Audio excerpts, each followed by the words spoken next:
Hello my dear friends, कैसे हो आप सब। दोस्तों, जब हम ऑनलाइन अर्निंग की बात करते हैं ना, तो हमारे माइंड में कुछ ऐसी चीजें आती हैं। कोई आरओआई वाली कंपनी, कोई लटरम पटरम ट्रेडिंग वाली कंपनी, कोई ऐसी कंपनी जो रियल स्टेट में हमारा पैसा लगा दे। मतलब कि हम पैसा देने के लिए रेडी हैं, हमें किसी पैसा कंपनी को किसी को देना है और वो कंपनी आगे उस पैसे को यूज करेगी और वहां से रिटर्न निकालकर हमको देगी। और लास्ट में होता क्या है, 2 4 5 मंथ के बाद कंपनी गायब, पैसा भी गायब। जिन लोगों ने निकाल लिया वो तो ठीक है, बाकी बेचारे सभी के सभी लोग अपना पैसा वहां पर फंसा के गवा के बैठ जाते हैं और फिर बोलते हैं कि ऑनलाइन अर्निंग के अंदर स्कैम होता है। और पिछले कुछ टाइम से हमने देखा बहुत सारे प्लेटफॉर्म, बहुत सारी कंपनी आई मार्केट के अंदर। बहुत सारी कंपनी, कोई 1 साल चली, कोई 6 मंथ चली, कोई 2 साल भी चली, ठीक है ना। उसमें काफी लोगों ने पैसा कमाया भी और काफी लोगों ने पैसा गवाया भी, क्योंकि उनकी एंट्री टाइम अलग अलग था, एग्जिट टाइम अलग अलग था। ओके, लेकिन ऐसा इसलिए होता है क्योंकि इस कंपनीज के कुछ टारगेट्स होते हैं, इन प्लेटफॉर्म के कुछ टारगेट होते हैं। इंडिया में सबसे बड़ी कम्युनिटी है क्रिप्टो की, सबसे बड़ी कम्युनिटी पूरी दुनिया में अगर किसी चीज की है, सबसे बड़ी कम्युनिटी अगर पूरी दुनिया में से देखा जाए क्रिप्टो के अंदर, तो वो इंडिया से है। और इसीलिए इंडिया की पॉपुलेशन को टारगेट किया जाता है। ओके, इंडिया को टारगेट किया जाता है क्योंकि जहां पर हमें बहुत स्पीड से जो है कम्युनिटी मिल जाएगी। और सारे के सारे क्रिप्टो प्लान, कोई अमेरिका से, कोई नाइजीरिया से, कोई ऑस्ट्रेलिया से, कोई कनाडा से, कोई दुबई से, कोई पाकिस्तान से, कहीं से रशिया से, कोई कहां से भी चलता है।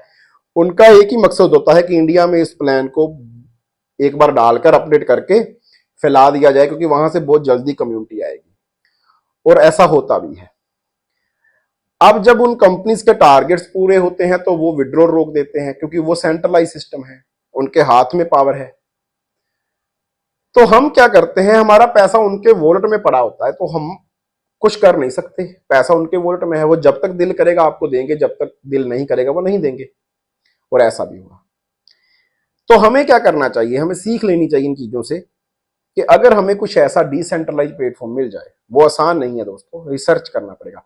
कुछ सेंट्रलाइज सिस्टम भी बहुत बढ़िया है, ऐसा नहीं कि सारे के सारे सेंट्रलाइज सिस्टम ऐसे हैं, मैं किसी को टारगेट नहीं कर रहा। कुछ सेंट्रलाइज सिस्टम भी बहुत बढ़िया है, लेकिन जिन लोगों को इन चीजों से डर लगता है कि विड्रॉल रुक जाएगा, ऐप गायब हो जाएगी, वेबसाइट ओपन नहीं होगी, वीपीएन लगाना पड़ेगा, अगर मैं इस कंपनी में काम करूंगा तो मैं दूसरा अपना काम नहीं कर सकता, कहीं वो मेरी आईडी ब्लॉक ना कर दे, अगर मैं इस सिस्टम के अंदर काम करूंगा, कम्युनिटी बिल्ड करूंगा, तो कल को सिस्टम के अंदर कुछ चेंज ना हो जाए।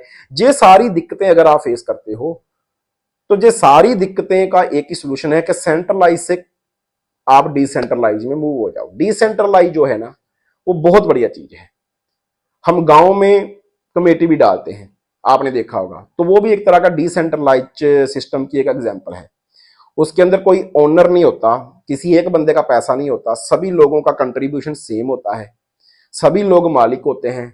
प्रॉफिट होता है तो सभी को होता है, लॉस होता है तो सभी को होता है। ओके, थोड़ी सी एग्जांपल है, प्रॉपर तरीके से नहीं है, लेकिन थोड़ी सी मैं आपको समझाने के लिए बोल रहा हूं। तो ऐसे ही अगर आप डिसेंट्रलाइज सिस्टम में जाओगे तो वहां पर एक चेयरपर्सन नहीं होगा, एक ओनर नहीं होगा, एक फाउंडर नहीं होगा, उसके हाथ में कंट्रोल नहीं होगा। तो आपका पैसा जो है आप खुद उसको मैनेज कर पाओगे। आपका पैसा जो है वो डिस्ट्रीब्यूट होगा आपकी टीम में, आपके लोगों में, किसी चेयरपर्सन के पास पॉकेट में नहीं जाने वाला। जब उसके पास नहीं जाने वाला तो वो पैसा लेके भाग नहीं सकता। जब वो भाग नहीं सकता तो वो सिस्टम बंद क्यों करेगा, और सिस्टम बंद कैसे करेगा, क्योंकि सिस्टम तो डिसेंट्रलाइज है, और जो डिसेंट्रलाइज सिस्टम होता है उसको ओनर क्रिएटर भी बंद नहीं कर पाएगा, उसको वो चेंज नहीं कर पाएगा। ऐसी बहुत सारी चीजें हैं। जब आप किसी प्लान के साथ जुड़ते हो ना, तो आपने ये सारी चीजों का पहले रिसर्च आउट करना है। जो आपको बता रहा है, आपका मेंटर है, आपका अपलाइन है, आपका दोस्त है, उससे ये सारी चीजों की क्वेरीज करो कि भाई आपका सिस्टम कहां से चल रहा है, सिस्टम सेंट्रलाइज है या डिसेंट्रलाइज है, सिस्टम अपनी अर्निंग कहां से कर रहा है, क्या वो पैसे को जनरेट कर रहा है या पैसे को मैनेज कर रहा है, क्या पैसे को डिस्ट्रीब्यूट कर रहा है या पैसे को क्या करते हैं हमें बांट रहा है, कुछ भी मतलब चीजें आप ये क्वेरीज करना सीखिए। हम क्वेरी क्या करते हैं, हमारी क्वेरीज गलत होती हैं, इसीलिए हम फंस जाते हैं। हमारी क्वेरी किसे होती है, लगाना कितना है, स्टार्ट कितने से करना है, $100 $50, ठीक है, आएगा कितना रोज का। हम रोज के ऊपर अटक जाते हैं, क्योंकि बहुत सारे आरओआई प्लान हमने किए हुए हैं, रोज का कितना आएगा, हम जो क्वेरीज ही नहीं करते। अगर सिस्टम सेंट्रलाइज है तो आपको देखना है चेयरपर्सन कौन है, उसकी लिंक्डइन के अंदर प्रोफाइल देखो, उसकी और सारे सोशल मीडिया के अंदर प्रोफाइल देखो, अगर सिस्टम सेंट्रलाइज है तो आपको ये चेक करना है कि वो जो सेंट्रलाइज सिस्टम है वो कहां से ऑपरेट हो रहा है, कहां से वो सारी चीजों को कंट्रोल कर रहा है, उसका ऑफिस कहां पर है, उसके पास रजिस्ट्रेशन कहां की है। क्योंकि पैसा आप उसके वॉलेट में डालोगे तो आपको उसके बारे में पता होना चाहिए। लेकिन अगर सिस्टम डिसेंट्रलाइज है तो आपको ये देखना पड़ेगा उसका स्मार्ट कॉन्ट्रैक्ट कहां पर है, उसके स्मार्ट कॉन्ट्रैक्ट को चेक करो ब्लॉकचेन के ऊपर, कौन सी ब्लॉकचेन के ऊपर पड़ा हुआ है, उस ब्लॉकचेन के अंदर क्या उसके वॉलेट के अंदर फंड जमा हो रहा है या नहीं हो रहा, अगर हो रहा है तो क्यों हो रहा है, अगर नहीं हो रहा तो हमारा फंड फिर जा कहां पर रहा है, क्या हमारे लोगों में डिस्ट्रीब्यूट हो रहा है, उसके अंदर कितनी ट्रांजेक्शन हो रही है पर डे की। ओके, ये सारी चीजें भी देखनी पड़ेगी। तो ये आपको खुद डिसाइड करना होता है। ऑनलाइन अर्निंग का नाम सुन के उसको स्कैम बोल देना या उसको जेन्युइन बोल देना, ऐसे नहीं। कोई भी चीज है दुनिया के अंदर, अच्छे प्लान भी आते हैं, बुरे प्लान भी आते हैं, लेकिन अगर हमारा क्वेश्चन, अगर हमारा विजन, अगर हमारा मिशन, अगर हमारा उसको देखने का नजरिया सही होगा ना, तो शायद रिस्क तो रहेगा लेकिन हमारा रिस्क काफी हद तक कम हो जाएगा। और जब आप ऐसी क्वेरीज करोगे तो हो सकता है आपका अपलाइन का माइंड भी थोड़ा सा एक्टिव हो जाए कि वाकई इन चीजों के आंसर ढूंढने हैं। तो जल्दी कोई आपके साथ गैम्बलिंग नहीं कर पाएगा, जल्दी कोई आपके साथ फ्रॉड नहीं कर पाएगा, आपका पैसा जल्दी कोई आपकी पॉकेट से निकाल कर कहीं और नहीं डाल पाएगा। आपको खुद को अवेयर करना है।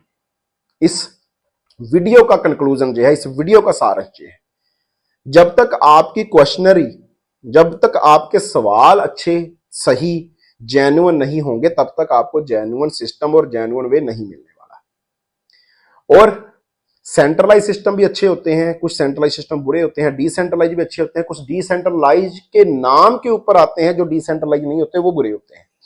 ओके, डिसेंट्रलाइज का नाम भी अच्छा लगता है, बहुत सारे सिस्टम्स के अंदर आपने काम भी किया होगा, लेकिन मैं भी आपको बता दूं डिसेंट्रलाइज का कैसे पता चलेगा। तो डिसेंट्रलाइज का पता कैसे चलेगा, डिसेंट्रलाइज सिस्टम का एक स्मार्ट कॉन्ट्रैक्ट होगा, क्रिप्टो के अंदर है तो क्रिप्टो के अंदर है तो उसका एक स्मार्ट कॉन्ट्रैक्ट होगा, उसकी जाके ब्लॉकचेन के अंदर उसको वेरीफाई करो। आप खुद नहीं कर सकते तो किसी दोस्त की हेल्प लो, दोस्त की हेल्प नहीं ले सकते तो आप यूट्यूब के ऊपर वीडियो देखो कि डिसेंट्रलाइज है जो सिस्टम, इसको कैसे वेरीफाई करना है।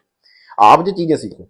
डिसेंट्रलाइज के अंदर आपको ऐप नहीं मिलेगी, डिसेंट्रलाइज के अंदर आपको वेबसाइट नहीं मिलेगी, डिसेंट्रलाइज के अंदर आपको किसी एक बंदे का कंट्रोल नहीं मिलेगा, डिसेंट्रलाइज के अंदर आपका फंड आपको किसी वॉलेट के अंदर नहीं डालने को बोला जाएगा, डिसेंट्रलाइज के अंदर डिपॉजिट नहीं होगा, डिसेंट्रलाइज के अंदर विड्रॉल नहीं होगा, डिसेंट्रलाइज के अंदर आप अपनी अमाउंट के, आप अपने काम के खुद ड्राइवर हो। तो ये बहुत सारी चीजें हैं जो आपको डिसेंट्रलाइजेशन के अंदर मिलती हैं। और अभी बहुत सारे प्लेटफॉर्म मार्केट के अंदर एक ट्रेंड चला हुआ है, हर कोई अपने आप को डिसेंट्रलाइज बता रहा है। तो आपको इन चीजों को वेरीफाई करना है। क्रिप्टो एक ऐसी करेंसी है, एक ऐसी चीज है जो गोल्ड से, जो फॉरेक्स से, जो स्टॉक एक्सचेंज से कहीं ज्यादा बड़े रिटर्न दे चुकी है मार्केट के अंदर। तो सबसे ज्यादा ग्रोइंग, सबसे ज्यादा फास्ट जो इंडस्ट्री है वो क्रिप्टो ही है। और अगर जहां पर सबसे ज्यादा पैसा बन रहा होता है, सबसे ज्यादा तेज पैसा बन रहा है, स्कैमर की नजर भी वहीं उसी के ऊपर होती है। ठीक है, तो इन चीजों को भी आपने समझना है। तो उम्मीद करता हूं आप अपने आप को अवेयर करोगे, जो मैंने आपको चीजें बताई हैं आप उनके ऊपर वर्क करोगे, उनको